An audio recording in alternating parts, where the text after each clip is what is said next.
The man who once stood at the center of history's most defining moments has passed away. But what happened in his final years reveals a story far deeper than most people realize. Jesse Jackson wasn't just a witness to change, he was part of the force that created it. From marching beside legends to negotiating in some of the world's most tense political situations, his influence reached far beyond what headlines could capture. Yet in his final chapter, something quieter and more personal began to unfold. A gradual withdrawal from the spotlight, a series of health challenges, and a legacy that was still evolving, even as his public appearances became less frequent. To understand why his passing at age 84 resonates so deeply, you have to go back. Not just to the moments everyone remembers, but to the ones most people never noticed. Because his story was never about one moment. It was about what happened between them. On February 17th, according to a statement shared by his family, Jackson passed away peacefully, surrounded by those closest to him. The announcement was calm, dignified, and reflective of the life he had lived. One rooted in service, conviction, and persistence. But even in those final years, his presence carried meaning. For decades, Jackson had been more than a public figure. He represented continuity, a living connection between generations of social change. And for many, he symbolized the idea that progress was not a single event, but an ongoing process. What made his journey remarkable wasn't just where he ended, but where he began. Born in 1941 in Greenville, his early life unfolded during a period of deep division in American society. Opportunities were limited, expectations were often narrow, and yet, even then, those around him reportedly noticed something unusual, a natural ability to speak with clarity, confidence, and purpose. But his path wasn't always obvious. In fact, at one point, his future seemed destined for something completely different. He received opportunities in athletics, including interest connected to the Chicago White Sox and a football scholarship offer from the University of Illinois. These weren't small opportunities. They represented potential careers with stability, recognition, and influence. And yet, he chose another direction entirely. Why would someone walk away from that kind of future? Because something else had captured his attention, something bigger than personal success. It was a movement. And soon, that decision would place him beside one of the most important figures of the 20th century, Martin Luther King Jr. Their partnership would become one of the defining relationships of Jackson's life. He didn't just attend events, he helped organize them. He didn't just observe change, he helped shape its message. And then came a moment that would stay with him forever. On April 4th, 1968, Jackson was at the Lorraine Motel in Memphis, the same location where King spent his final morning. The experience reportedly left a lasting emotional impact, one he would reflect on for decades, not as a moment of fear, but as a moment of responsibility. Because from that point forward, many began looking to Jackson not just as a participant, but as a leader in his own right. And he accepted that role. But leadership, as he would later discover, didn't always look the way people expected. Sometimes it meant entering rooms where no cameras were allowed. Sometimes it meant having conversations no one else could. And sometimes it meant stepping into situations far beyond his own country, including one moment that would unexpectedly connect him to global events in ways few could have predicted. That moment would come years later. And it would show just how far his influence had truly reached. By the late 1980s, Jesse Jackson had already reshaped what leadership could look like in modern public. Nate did not a life. But what happened next surprised even those who had followed his career closely. He didn't step back. He stepped forward into one of the most challenging arenas imaginable. In 1984, Jackson announced his candidacy for President of the United States. At the time, the decision was seen by some observers as symbolic, but what followed quickly changed that perception. Crowds began to grow. Support expanded across regions that had never before aligned behind a candidate like him.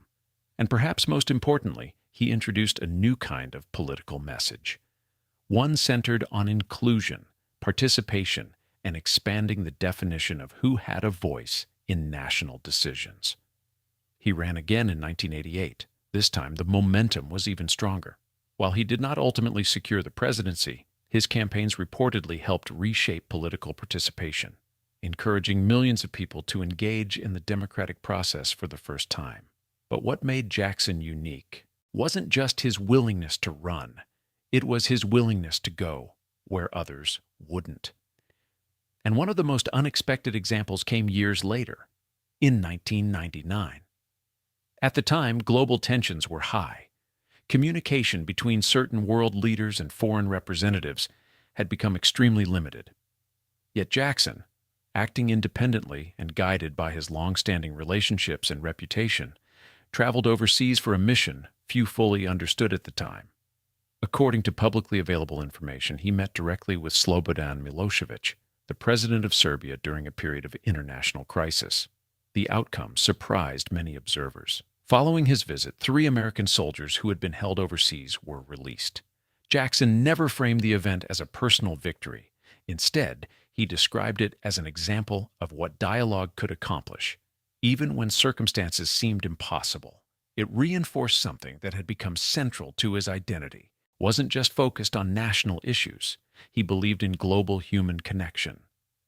And that belief continued to shape his work through organizations like the Rainbow Push Coalition, which he founded to promote equal opportunity, education, and economic empowerment. Through this organization, Jackson remained active for decades, mentoring new leaders, speaking at public events, and advocating for causes he believed in. But as the years passed, something began to change.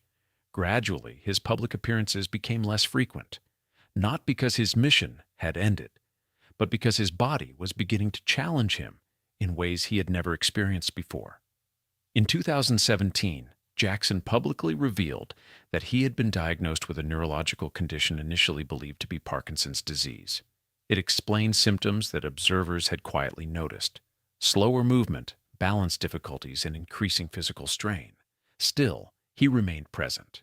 Still, he continued speaking when he could. Still, he remained connected. But in 2024, doctors confirmed a more specific diagnosis: progressive supranuclear palsy, a rare neurological disorder that affects balance, coordination, and eye movement. The condition progresses gradually. It doesn't change who someone is, but it changes how they move through the world. And for someone whose life had been defined by movement, walking, marching, traveling, standing before crowds, the shift was profound. Yet even as his physical strength declined, something else remained unchanged: his influence. Because by that point, Jackson had already become something more than an individual public figure. He had become a bridge between eras, between past struggles and present conversations, between memory and momentum. And even as his appearances grew quieter, those who knew him understood something important. His story wasn't ending. It was transitioning from presence to legacy. But to truly understand why his legacy continues to resonate today, you have to look beyond the public milestones and focus on the quieter impact he had on individuals, communities, and even future leaders who never met him personally. Because sometimes the greatest influence isn't measured in moments that make headlines, but in the ones that quietly shape what comes next.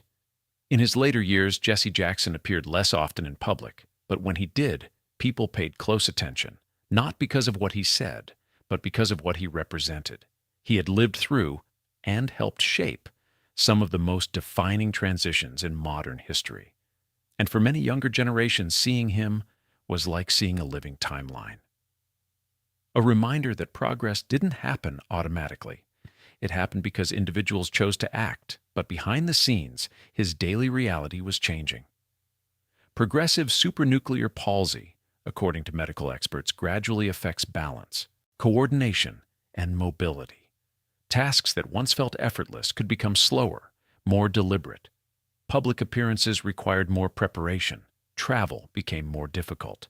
Yet those closest to him reportedly said his clarity of thought remained strong. His voice, when he chose to use it, still carried the same calm conviction. And that distinction mattered, because it reinforced something people often forget.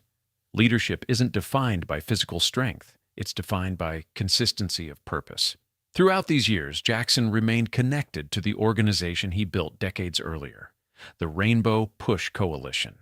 Even when he wasn't physically present, his ideas, his philosophy, and his message continued to guide its direction. He had created something designed to outlast him, and that wasn't accidental. It was intentional, because Jackson had spent his entire life thinking long-term, not in election cycles, not in headlines, but in generations. Those who worked with him often described his mindset as forward-focused. He wasn't only concerned with solving immediate problems. He wanted to create structures that would allow others to continue the work independently. In many ways, his greatest achievement wasn't any single speech, campaign, or negotiation. It was continuity. He ensured that the movement he helped strengthen would never depend on just one person, and that became especially clear in the response to his passing. When his family announced that he had passed away peacefully, surrounded by loved ones, the message wasn't framed around loss alone. It was framed around gratitude.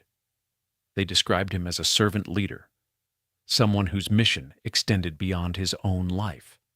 And that description aligned with how many people remembered him, not just as someone who spoke, but as someone who stayed committed, even when attention moved elsewhere, even when progress felt slow, even when the spotlight faded. But here's the part most people don't fully realize. Jackson's influence wasn't limited to the moments when he was most visible. It extended into decisions made by people he mentored, into opportunities created by systems he helped open, into conversations that continued long after he left the room. His presence created momentum, and momentum doesn't disappear overnight. It continues, often quietly, often unnoticed, until suddenly you realize how much was shaped by someone who is no longer there. And that raises an important question. What actually defines a legacy? Is it the moments everyone remembers, or is it the lasting impact on people who carry the mission forward? Because in Jackson's case, the answer might be both. But there was one final chapter that made his story especially meaningful, not because of what he did, but because of what his life proved was possible. To understand the full meaning of Jesse Jackson's life, you have to look beyond the milestones and focus on the pattern. He didn't appear once and disappear. He remained present across decades, from the 1960s to the 1980s to the 2000s and beyond. Few public figures maintain that level of continuity, and even fewer do it while adapting to a world that keeps changing. Jackson understood something early that shaped every decision he made. Influence wasn't about controlling outcomes. It was about expanding possibilities. That philosophy became especially visible in the year 2000, when he received one of the highest civilian honors in the United States, the Presidential Medal of Freedom, awarded by Bill Clinton. The recognition wasn't tied to one specific event. It reflected a lifetime of effort, a lifetime of showing up, a lifetime of persistence. But honors, titles, and awards were never the central focus of his work. What mattered more was access, creating access, opening doors, ensuring that opportunities weren't limited to a small number of people. And over time, that effort began to produce something remarkable, a generational ripple effect. People he had inspired went on to become leaders themselves. Some entered public service, others worked in education, others shaped culture, media, and community organizations. Many of them never met him personally, but they had heard his message. They had seen his example. And that was enough. Because influence doesn't require proximity. It requires visibility. It requires consistency. And Jackson provided both. But even with all of that, his later years introduced a quieter truth, one that applies to every public figure, no matter how influential. Eventually, the spotlight moves. New voices emerge. New stories take center stage. And those who once stood at the center gradually step back. Not because their impact fades, but because their role evolves. Jackson's final years reflected that transition. He wasn't trying to reclaim attention. He wasn't trying to repeat the past. He had already done what he set out to do. He had helped shift conversations. He had helped expand participation. He had helped create momentum that would continue independently. And perhaps, most importantly, he had shown that change wasn't limited to a single generation. It could be carried forward, sustained, expanded. When his family confirmed that he passed away peacefully at age 84, the tone of the announcement reflected that reality. It wasn't framed as an ending alone. It was framed as a continuation, a reminder that the values he stood for were never dependent on his physical presence.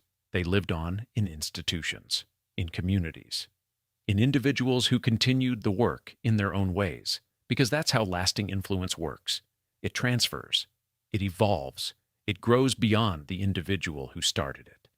And in Jackson's case, that process had already begun long before his final days, which brings us to the part of his story that matters most today. Not the moment he passed away, but the question his life leaves behind.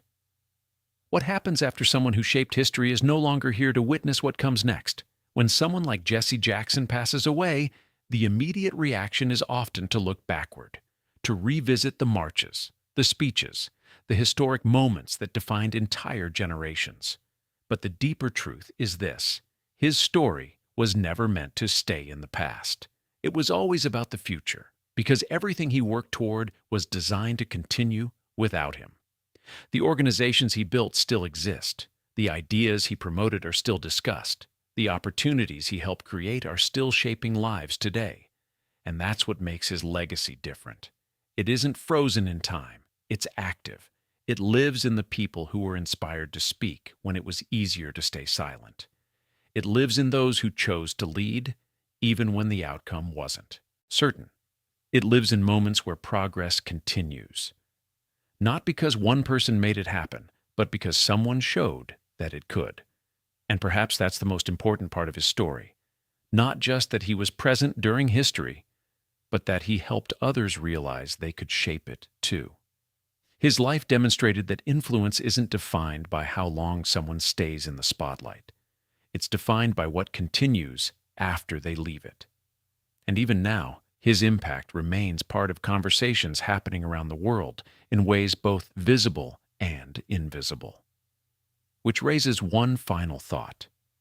If one voice over time can help shift the direction of entire generations, what voices today are quietly shaping the future? Without most people even realizing it yet. That's something worth paying attention to. Because history doesn't just live in the past, it's being written right now.